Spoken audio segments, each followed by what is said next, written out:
Feminist resilience. What does it mean for gender justice and democracy in Kenya? Kenya takes pride in its rich cultural diversity, stunning landscapes, thriving wildlife, and a robust civil society and human rights landscape. The strength of democratic institutions, the rule of law, and the protection of fundamental rights are essential factors affecting the health of Kenya's democratic environment. Gender justice and democracy in Kenya reflects a complex interplay of struggles and resilience, highlighting challenges, hopes, and the ability of movements to adapt in the face of adversity. Kenya, under the current regime, has experienced forced abductions, unlawful detentions, use of excessive force from law enforcement agencies, and silencing over and above a patriarchal society deeply rooted in repressive social-cultural norms. Feminism is just about asking that all the privileges, opportunities that exist should be shared with everyone, with women in all diversities, including queer women, including LGBTQ people, including women with disabilities, including men and boys. It's a good thing that there's been progress of elected women in various positions. We've witnessed an increase in women governors and women senators. One of the things you can attribute this to is the creation of the women representative position, because you notice a couple of the women who've been elected as governors or been elected as senators started initially as women representatives. Now, the beauty about the women representative role is that, being an affirmative action position, what it's supposed to have been doing is that it's supposed to have been helping women institutionalize their politics. The problem with Kenyan politics and also African politics is, in the most part, it's patriarchal. I mean, what that means is that it simply disadvantages a woman to the largest extent. There is a better organizing that has really happened within the movement. We have seen so many organizations coming up. We have seen individuals coming up. We have seen other, even some of stakeholders boldly coming out and say, this is what is right and this is what is not right. And something that we can appreciate as a country, Kenya has a good progressive constitution that protects and allows Kenyans to enjoy freedom. Women continue to score poorly in leadership roles. For over a century, their progress has been hindered by bias, stereotypes, and discrimination. The backlash against the rights of women and girls remain a significant concern, and Kenya is no exception. According to the Global Gender Gap Report 2024, published by the World Economic Forum in June, Kenya was ranked 75th out of 146 countries, highlighting that much work still needs to be done. It is crucial to accelerate efforts to safeguard the gains made in gender equality to fulfill the promises of progress. Heinrich Boell's think tank, through its implementing partners, has been advocating for gender justice, promoting feminist policies, and advancing inclusive governance through gender mainstreaming and empowering women in leadership roles. Where I worked, on which regions I worked with the foundation, and that was in the MENA region, Middle East and North Africa region, in different offices before coming to Nairobi. So I would say the contexts are different, like the context we are operating in, our partners operating in, the feminist movement and civil society organizations work in that space, the work on gender-based violence. The context is different, the political systems are different, society is different, putting a different conditions and obstacles to this work. But I would say what we actually do is surprisingly similar. We partnered with Heinrich Boell to conduct paralegal trainings, ideally empowering LGBTQ plus persons in various counties in Kenya to be able to act as first-hand responders. We engage learners, and in our partnership with HBS, we've been able to conduct debate competitions, moot competitions with various learners in various universities in Kenya. And why is engaging learners instrumental? It's because we like to, one of the most things that we hear whenever engaging stakeholders is that there's no knowledge of the existence of LGBTQ plus persons or how to interpret laws and policies that already exist. For example, a judicial officer might say, I've never interacted with this, so this is new to me. But when we engage learners from an early stage, then they're able to grow into their careers having already looked at human rights from a broader perspective. So these are some of the initiatives we've been able to engage HBS, amongst other advocacy initiatives whereby we partnered with other partners, HBS partners in the region. Last year, during the Queer Africa program, we were able to learn, share best practices, and also just organize at a time when there's been a growing need for community and organizing as a region with the growth of the anti-rights movement. We create queer joy, and I say we create queer joy through trivias. We host movie nights. We do Upinde Awards, which we've also done in partnership with HBS. So besides doing a lot of legal work, we also do a lot of fun things for the community. Got our first break when HBS decided to support us to support Machakos County in developing Machakos public transport sexual harassment policy, which was quite interesting. At that time, the director of transport, the CEC in Machakos was female, the director of transport was female, the engineer was female, but that has also led us to working with other counties. To address challenges in the gender democracy arena, the foundation and its implementing partners have developed a 3-year program focused on enhancing and reshaping the narrative around gender democracy. This program consists of 3 main components: gender justice, challenging patriarchy, and advocating for LGBTI rights. The thought process was the context then. What did the region need? HBS at that point was working in Eastern Horn of Africa. Now it's split, it's East and another office for Horn. But then the context then was we needed some feminist movement building. There was a lot of feminist work that was happening, but the movement building was not there. So different people were speaking different corners by themselves in the region. And then at that particular time, the context was also very aggressive. There was a lot of violence happening, particularly using social media. So feminists are being targeted, also targeted by their government. That was when the shrinking civic space was really picking up.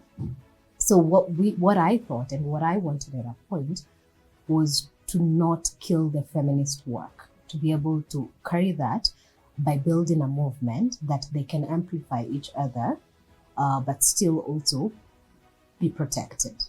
So if there's something happening in a certain country, you do not have to be, if you live in that country, you don't have to be very vocal about it. Yeah. Other feminists can echo you, and then they are a lot more protected because the government cannot target them in that way. That was also the time that in Kenya there was the LGBTQ violence because of the matter that was ongoing in court. Repeal 160. Reappeal 162. Yes, 162. So there was also the need to protect that space. And those two things were, working together, but the way the advocacy works is not exactly the same. So that's why we had multiple ways in which we were doing this. But the whole essence of it was protect advocacy that has been on the margin for a while. When we were thinking about doing and mothering the woman, then in 2020, it was called the Mothering Project. At the time, we were thinking of I approached the Heinrich Boell Foundation with the idea of a documentary that was basically about reproductive health, the nature or the crisis that was happening at the time in reproductive health and justice in Kenya at the time. And it was an idea that was brought on by rage and anger and failure of systems that don't support women. And then so when I came up with this idea of this documentary, and then COVID happened, these intersections just like it was like throwing things into a pot and just blowing them up. Because we were then inside. We were then starting to rethink what our parenthood looks like, what a role of a woman looks like, and what a role of a man looks like. Those are the times when now GBV rates went up, femicide rates went up. People started talking about unpaid care work. People started reflecting within themselves. So then unmothering was this idea born of lack of community and the space to ask these questions. Why? There has been progress with regards to the gender advocacy in the country. First of all, maybe just let me to expound on what people feel about the gender space. So when you talk about gender in the country, everyone will look at maybe the male, female as being the only topic that is of discussion. However, there are various aspects that people are missing out on gender justice and gender campaign issues that need to be addressed. We are forgetting about people who identify differently. We are forgetting about the disabled. We are forgetting about the marginalized as a community that is also getting affected and discriminated against based off how or where they are or who they are or what interests they present. Yeah, so in terms of policy or in terms of advancement of policies that have been put in place, I would say yes, there is a step that has been made. However, not as people are expecting this to have been done by a government and a nation that fights for gender democracy. Transitioning from a one-party system to a multi-party democracy, along with improvement in women's representation in political spheres and the establishment of a vibrant civil society, has transformed the country into a beacon of gender democracy, though significant challenges remain. Women make up a substantial portion of the workforce. However, they are still underrepresented in leadership roles and often earn less than men. Consequently, the percentage of seats held by women in the National Parliament showed no significant change in 2023 compared to the previous year, remaining at approximately 23.28% according to Statista. Moreover, the right to peaceful protest enshrined in Article 37 of the Constitution is under severe threat. Recent events such as the protest over the 2024 Finance Bill have highlighted the alarming frequency of extrajudicial killings, arbitrary arrests, and abduction by the state actors. As the 2022-2025 program cycle comes to a close, it is important to gather input from partners regarding their contributions to advancement of various aspects of gender democracy. It's going to be a tall order in the current constitutional construct. It is difficult to introduce quotas when you're working on an elective process that relies on first past the post, because the numbers, you cannot determine the numbers. You normally introduce quotas where you are in charge of those quotas. So what Kenya needs to do is two things. One, we must overtly put the exact number of seats that we want in the constitution for women to have the two-third gender role. Or number two, go back to the proportional representation system in a way that people then campaign for political parties, and then the political parties generate a party list that gives us the number of quotas that we require. The third disadvantage is the issue of political campaign money. Sometimes it's very expensive to do politics in Kenya because you require quite a bit of money to mobilize. So maybe as part of the disadvantages, some women do get disenfranchised because then they do not have access to adequate resource and a resource base. The fourth problem that you have as a disadvantage for the women is the issue of political violence. Whereas of course there is no monopoly of violence, any candidate can meet violence upon each other. But women find themselves at unprecedented risks with regard to electoral violence in a way that some then are deterred from running for office. But moving forward, I think women are getting into the space in a way that is progressive, in a way that I think is good, and we hope that in the next in the next election, 2027, we can then see many more women in various sectors of election, whether it's the gubernatorial seat, the presidential elections, the Senate, the National Assembly, or the county assemblies. The human rights policy for Kenya took 50 years to see light of day. The Protection of Domestic Violence Act, like I told you, took 47 years to deliver. The law on anti-torture, the anti-torture legislation for Kenya took 23 years to deliver. There are moments when we've made the law in one afternoon, and there are moments when you've taken 47 years to make the law.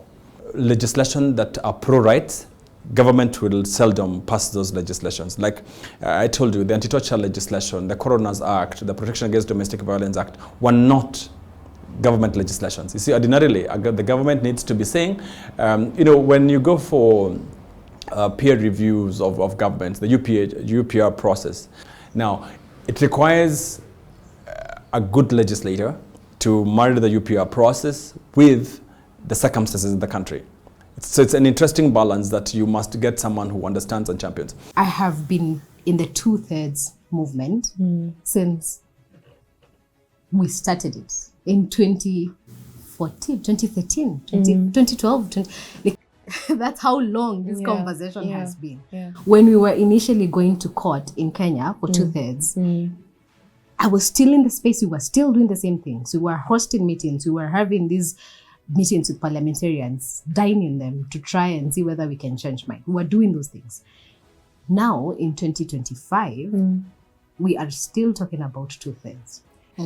On this 2/3 gender affirmative rule, you're halfway into it. If you're lucky, you've done 15, you're going to bide time for another 15 years for that reality to come through. And that is true. But my challenge with this conversation is that we got to a point, and I got to this point when I was still in your position in HBS, where I was like, hang on, people are really not, but the people we think should be benefiting from these 2/3 when it's first, they're not buying into this idea. Okay, I want to remove the people, let's say, that we're representing or working with for, and looking at the decision maker. And why I gave that example, in fact, I've remembered, is because the people in the position, let me say our leadership, who's in a position to effect these changes. And this person described it to me very well. One, what is the priority for that leadership at that time? Who is seated there? What are their views and perspectives? Let's say if you're discussing a gender issue on what these gender matters are, will really determine how quickly some of these things, let's say, move across the Senate floor. When we talk about taking the work back to the communities, taking that pause, that moment, we could do that. Reflect. And there are people who are actively doing that in the space at different levels, on different matters. Is that cascading up? Is that, even if it does, and I don't want to be the prophet of doom and gloom, we could do all this amazing work. We still don't get the political we have the vibe. animal up that here. Is the political exactly. Vibe. That is true. But then my fear has always been, if even in this process, let's even say average takes 45 years for a policy to actually purse or become something that can be utilized. The thing is, if you are on the same, this 45 years is wrong. 45 years is not several, this is a hyperbolic. I was going to say several generations. No, it's not true. 45 years is like 2-3 generations. Okay. The circumstances also change. The purpose and utility of this thing you're working for change. So if you started on point A 45 years back, and then you still want to parse point A, then it beats, by the time you're parsing it, it's not useful. How can we also ensure that in between these 45 years of this becoming a thing, that it's taking the new shape of evolution of the space and the system? And that is my struggle. The compartmentalization of those who are speaking to the community and those who are trying to influence policy. There's a stark difference, and the two are not speaking to each other. The alarming levels of violence against women, both online and offline, continue to escalate in the region post-COVID-19 pandemic. This situation is exacerbated by intersecting crises such as climate change, health challenges, global conflicts, and economic instability. What you're seeing right now is like at the tail end of something really bad, because women organizations around the world have been raising the alarm for the last 10 years. Like it's been, or maybe let me just say 5 years, since COVID. And I think whatever human rights defenders and also women's organizations have been saying is COVID exacerbated them. It made health worse. It made domestic violence worse. It made, when you think about what women were going through at the time, it made it worse. And now we focused on COVID and then forgot about the push towards gender equality. And now we're feeling this pushback, this rollback of gender equality, like rights happening right now. But literally, those things were just being exacerbated, and now we are feeling those effects of what had happened at COVID. Are we going to be more gender equal by 2030? Because that's when the SDGs are going to elapse, right? And the answer is no. And there are some specific countries that are basically using that language that I was talking about to roll back the rights that we have gainfully gotten from, let's say, even 15 years ago. Ongoing issues like sexual abuse, harassment, discrimination, and the femicide crisis highlight the urgent need to advocate for women's rights in the region. The End Femicide KE is a movement and a collective of activists, organizations, individual activists as well, who are pushing for an end to, the brutal murder of women, the intentional murder of women, as well as all forms of violence against women. We are doing community awareness creation, ensuring that people get to understand what really femicide is, and that it's not homicide. It is gender targeted against women. It is very devastating to actually see. For instance, last year, the last quarter of 2024, there was a total of, not even a total, it's just closed over to 170 women being killed in a span of just 3 months. So that means that at least 2 women are killed every single month. And that's just women that have been reported. There are women that, are never reported. There are cases that are never reported. There has been a lot of organizing happening since 2018. I remember the very first march that I attended to now. There has been like a shift in terms of, being very strategic on what the movement is really asking. There is a call to action. We've also seen even the government speak about it. We've seen, security agencies speak about, femicide, and they're calling it femicide. So that is really a great job that the End Femicide movement has done in ensuring that there's recognition even within the Sexual Offences Act. One of the components of the Gender Democracy Program is the inclusion of LGBTQI+ rights. The discrimination of same-sex activity, high levels of stigma and discrimination, and a lack of legal protection have contributed to the slow integration of LGBTQI rights into the wider human rights discourse. In a landmark February 2023 ruling, the Kenyan Supreme Court affirmed the right of the National Gay and Lesbian Human Rights Commission to register as a non-governmental organization, rejecting a decade-long legal battle that centered on the organization's name and the right to freedom of association. Although some of the wins are remarkable, hurdles persist. Kenya has a good progressive constitution that protects and allows Kenyans to enjoy freedom. But as much as we have a progressive constitution, we have a problem whereby we have the Penal Code Section 162 to 65 that criminalizes consensual same-sex relationships. We have seen a number of cases that are from judicially, saying that this is unacceptable. It's not acceptable. From the case that we had, the freedom of association, that from the Supreme Court, they pronounced themselves clearly with the spirit of the Constitution. These movements that are opposing the work that we are doing, the anti-LGBTI, the anti-gender movements, they have narratives. And some of the narrative, they are borrowing this narrative from religious beliefs across the religions. And you find Kenya, for the last few years, we have been able to see anti-LGBTI organizing protests in Mombasa, protests everywhere. We have seen cases whereby they are coming out, they are saying that it is not going to happen in this country. But we love the way that judiciary, they have said, it is not about individuals, it's about Kenyans, it's about because our constitution talks about every person. So those are some of the environment that we are seeing, and something that also we have seen that even the political will is not, it has not subscribed to our spirit, the spirit of the Constitution. Why?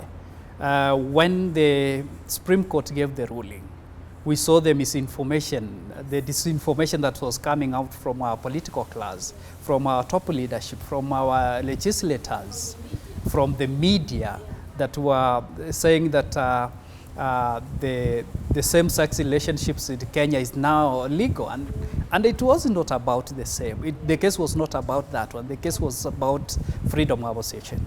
What has changed? I think a lot of things. One, the 2010 Constitution is really critical because we're also part of milestones like that to ensure that we are not harmed. And the Bill of Rights, critical document for us. And I think that document allowed us now to go to the next level. Communities within the LGBTI is many different groupings that really pushed to actualize the constitutional protections that were the trans communities in this country. And some of the very earliest cases right after the Constitution were from an organization called Transgender Education Advocacy. And the courts disagreed with NEC and told them you must change because, you're going to block her ability to now get jobs and move on in her life, and they did. There were many, many cases.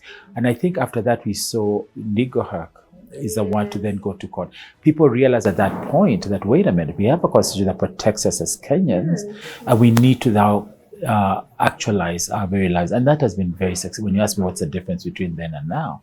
In 2023, we might remember the courts again reaffirmed our right to register organizations as LGBTI organizations because we are Kenyan citizens. The pushback was quite dreadful. Yeah. We'd been existing for so long, but now we are being told that there's something wrong with that. And that was a moment for us as a movement, we took a milestone to really think, are we engaging with mainstream society enough? Whether it is through storytelling, through books. Queer artists didn't have like a safe space for them to practice. Of course, we know, because we majorly operate in Dandora, we know how Dandora is quite a vibrant artistic space. But of course, there are other voices that go around. And as a queer artist, being discriminated from the mainstream space, then it leaves you vulnerable. You don't have a place to practice. And of course, that denies you an opportunity to earn from your art.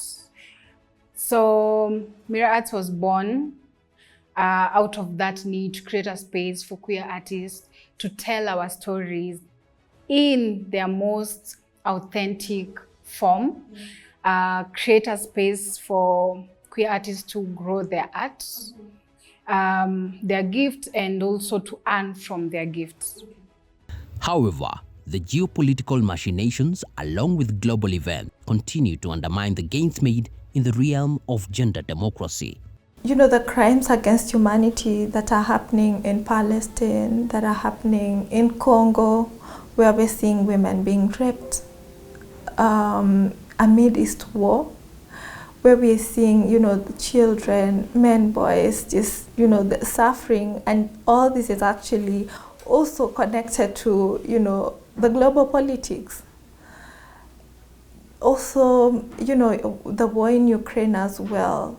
I mean, it's just hard to live in a world where there's zero humanity. At times you're hopeful, and then the next day something else happens and you're like, okay, so what are we supposed to do to ensure that, you know, this situation does change for women, for girls, for people living in these, you know, war zones? It also shows the contradiction of international laws and policies, because they are very clear on, you know, access to safety for humans. They are very clear on peace and security, but we don't see that, right? Congo has been suffering for the longest time. There is Sudan as well. So what has been done to ensure that, you know, the situation is rectified or is addressed? So also the impact of the geopolitical priorities of the perceived powerful countries also does impact the work that we do in terms of, you know, coming up with new laws that actually affect us globally, including Africa. And for me, it speaks to how interconnected the world is in terms of, you know, global politics, in terms of economic events.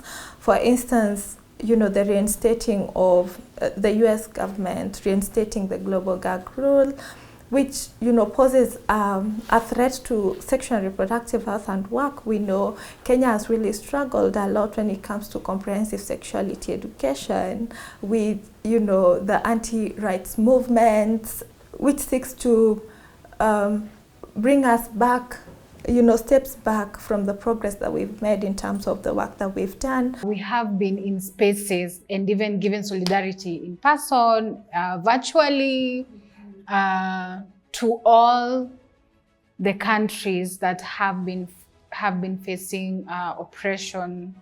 And we are planning to grow that moving forward, making sure that not just work in silos and just deal with queer-related issues, because if we know, like even in Palestine, we have queer persons. How are they affected? You know, is it like a double-edged sword compared to ours in Kenya, to Congo, to Sudan and the like? So like giving solidarity and also making sure that we're educating ourselves.